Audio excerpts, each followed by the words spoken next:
Pernah gak sih lo ketemu sama orang yang ada di sekitaran lo, yang pas dia sekolah itu pintar banget, tapi pas masuk ke dunia kerja, dia itu biasa-biasa aja. Nah, pernah gak lo ketemu sama orang yang dan agak bandel di sekolah, tapi pas udah cari duit, udah kerja, udah bisnis, malah sukses dan berhasil di hidupnya? Mengapa orang pintar di sekolah bisa gagal?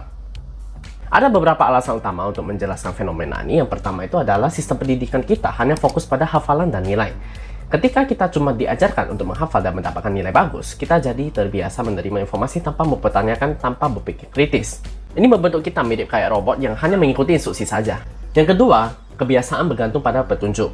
Di sekolah, banyak siswa terbiasa diberi kisi-kisi atau arahan jelas untuk menjawab soal. Akibatnya, ketika mereka dihadapkan pada situasi yang gak ada petunjuk sama sekali, yang mereka akan bingung dan kesulitan untuk mencari jawabannya sendiri. Mereka akan susah untuk mencari solusi terhadap masalah yang dihadapi. Yang ketiga, mereka takut gagal dan takut keluar dari zona nyaman. Orang yang pintar di sekolah, ini biasanya mereka takut gagal karena mereka itu udah terbiasa untuk berhasil.